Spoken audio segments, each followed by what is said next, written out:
ক্রিকেটে একটা দল তখনই নিয়মিত সাফল্য পায় যখন সেই দল কোনো একটা নির্দিষ্ট খেলোয়াড়ের উপর নির্ভর না করে দলীয় শক্তির উপর নির্ভর করে। অর্থাৎ দলগতভাবে যখন ভালো ক্রিকেট খেলে তখনই কেবল সেই দলের পক্ষে নিয়মিতভাবে ধারাবাহিকভাবে সাফল্যমণ্ডিত হওয়া সম্ভব। এর ব্যত্যয় ঘটলেই কখনোই আপনি ধারাবাহিকভাবে সফল হতে পারবেন না, যার সর্বোৎকৃষ্ট উদাহরণ শ্রীলঙ্কার বিপক্ষে বাংলাদেশ ক্রিকেট দল। আমরা যদি টেস্ট সিরিজের দিকে তাকাই তাহলে কি দেখতে পাই? প্রথম ম্যাচেই কিন্তু বাংলাদেশ অনবদ্য ক্রিকেট খেলেছিল, কিন্তু অনবদ্য সেই ক্রিকেট খেলার ধারা তারা অব্যাহত রাখতে পারেনি দ্বিতীয় টেস্ট ম্যাচে, যে কারণে দ্বিতীয় টেস্ট ম্যাচে ইনিংস ব্যবধানে পরাজিত হয়ে টেস্ট সিরিজে পরাজিত হয়েছিল।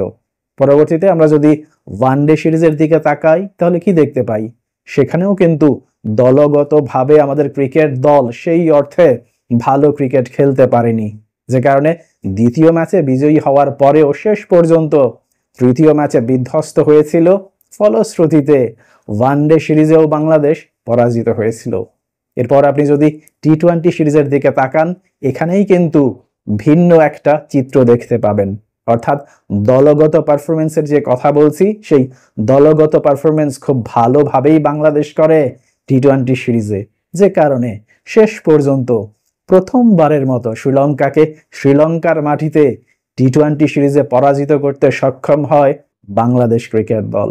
আমরা যদি ঘটনাবহুল এই টি-20 সিরিজের দিকে তাকাই তাহলে কি দেখতে পাই? প্রথম ম্যাচেই কিন্তু বাংলাদেশ বেশ বাজেভাবেই পরাজিত হয়েছিল শ্রীলঙ্কার বিপক্ষে। বিশেষ করে নাঈম শেখ এবং মেহেদী হাসান মিরাজের আত্মকেন্দ্রিক ব্যাটিংয়ের কারণেই সেই ম্যাচে 7 উইকেটের বড় একটা পরাজয় মেনে নিয়েছিল বাংলাদেশ। পরবর্তীতে দ্বিতীয় ম্যাচেই ঘুরে দাঁড়ায় বাংলাদেশ, এবং সেই ঘুরে দাঁড়ানোর ক্ষেত্রে বাংলাদেশকে সামনে থেকে নেতৃত্ব দেন দলীয় অধিনায়ক লিটন কুমার দাস, যিনি 152 স্ট্রাইক রেটে 76 রানের একটা কার্যকর ইনিংস খেলেন, এবং তাকে যোগ্য সঙ্গ দেন শামীম হোসেন, যিনি 177 স্ট্রাইক রেটে 48 রানের একটা মহামূল্যবান ইনিংস খেলেন। শুধু তাই নয়, এই দুই ক্রিকেটারকে পরবর্তীতে বল হাতে যথাযোগ্য সঙ্গ দেন শরীফুল ইসলাম, রিশাদ হোসেন এবং মুস্তাফিজুর রহমান। অর্থাৎ এই 5 ক্রিকেটারের দুর্দান্ত পারফরমেন্সের উপর ভর করেই দ্বিতীয় ম্যাচে প্রথমবারের মতো 3 ম্যাচের এই সিরিজে জয় করায়ত্ত করে বাংলাদেশ। অর্থাৎ দ্বিতীয় ম্যাচ শেষে সিরিজের ফলাফল দাঁড়ায় 1-1, যে কারণে তৃতীয় ম্যাচটি হয়ে দাঁড়ায় অঘোষিত এক ফাইনাল। অবশেষে সেই অঘোষিত ফাইনালেও কিন্তু বাংলাদেশ আবারও সেই দলীয় প্রচেষ্টার বদৌলতেই শ্রীলঙ্কাকে রীতিমতো বিধ্বস্ত করলো। আমরা যদি তৃতীয় ম্যাচের দিকে তাকাই তাহলে কি দেখতে পাই? এখানেও কিন্তু বাংলাদেশের একাধিক ক্রিকেটার স্বমহিমায় বিকশিত হয়েছেন, যেখানে কখনো নেতৃত্ব দিয়েছেন শেখ মেহেদী, কখনো আবার তানজিদ হাসান তামিম। আমরা যদি প্রথমেই শেখ মেহেদীর দিকে তাকাই তাহলে কি দেখতে পাই? ডান হাতি এই অফ স্পিনার রীতিমতো একাই শ্রীলঙ্কার ব্যাটিং লাইন আপকে গুড়িয়ে দিয়েছিলেন। শুরু থেকেই নিশাঙ্কা, কুশল পেরেরা, চান্দিমাল এবং আসালাঙ্কাকে রীতিমতো বোকা বানিয়ে আউট করেছেন, এবং পরবর্তীতে শেখ মেহেদীকে যোগ্য সঙ্গ দিয়েছেন মুস্তাফিজুর রহমান, রিশাদ হোসেন এবং শামীম। অর্থাৎ এই 4 বোলারের দুর্দান্ত পারফরমেন্সের উপর ভর করেই শ্রীলঙ্কাকে অল্প রানে আটকে রাখে বাংলাদেশ। পরবর্তীতে ব্যাটিং করতে নামার পর কিন্তু বাংলাদেশের শুরুটা মোটেও সুখকর ছিল না, কারণ শুরুতেই তারা ইমনের উইকেট হারিয়ে বসে।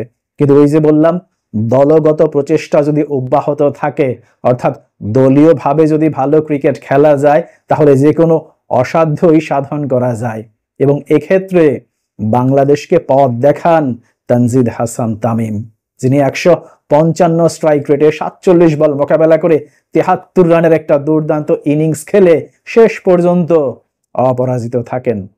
সবচাইতে মজার বিষয় কি জানেন?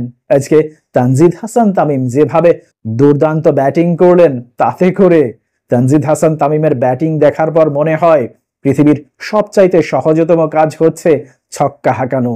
বিশেষ করে যেভাবে তিনি এক এক করে থিকসেনা, ভেন্ডারসে, আসালাঙ্কা কিংবা কামিন্দু মেন্ডিসকে একটার পর একটা ছক্কা হাঁকালেন। তাতে করে মনেই হয় যদি তানজিদ হাসান তামিম তার এই দুর্দান্ত ছক্কা হাঁকানোর ফর্ম ধরে রাখতে পারেন তাহলে বাংলাদেশের ক্রিকেটের বড় তারকায় পরিণত হতে পারেন তানজিদ হাসান তামিম। এর বাইরে তানজিদ তামিমকে বেশ ভালো সঙ্গ দিয়েছেন লিটন কুমার দাস, যিনি ২৬ বলে ৩২ রানের একটা ইনিংস খেলেন, এবং পরবর্তীতে তাওহিদ হৃদয়, যিনি ২৫ বল মোকাবেলা করে শেষ পর্যন্ত ২৭ রানে অপরাজিত থাকেন। অর্থাৎ দ্বিতীয় ম্যাচে যেভাবে দলীয় প্রচেষ্টার মধ্য দিয়ে শ্রীলঙ্কাকে পরাজিত করে বাংলাদেশ, ঠিক একইভাবে তৃতীয় ম্যাচে এসেও দলীয় প্রচেষ্টাতেই শ্রীলঙ্কাকে পরাজিত করলো বাংলাদেশ। এবং আমরা বিশ্বাস করতে চাই, আমরা আশা রাখতে চাই আমাদের এই দলীয় প্রচেষ্টা সামনের দিনগুলোতেও অব্যাহত থাকবে। বিশেষ করে সামনেই যেহেতু পাকিস্তানের বিপক্ষে টি-20 সিরিজ, আমাদের প্রত্যাশা থাকবে, আমাদের বিশ্বাস থাকবে আমাদের এই দলীয় প্রচেষ্টা অর্থাৎ টিম বাংলাদেশের এই দলীয় প্রচেষ্টা পাকিস্তানের বিপক্ষেও অব্যাহত থাকবে এবং পাকিস্তানের বিপক্ষেও আমরা ভালো ক্রিকেট খেলবো এবং ইনশাআল্লাহ পাকিস্তানের বিপক্ষেও আমরা টি-20 সিরিজে বিজয়ী হব। প্রিয় দর্শক, টিম বাংলাদেশের এই দুর্দান্ত পারফরমেন্স সম্পর্কে আপনার কোনো মন্তব্য থাকলে অবশ্যই তা কমেন্ট বক্সে লিখে জানান। ভালো থাকবেন সবাই। আল্লাহ হাফিজ।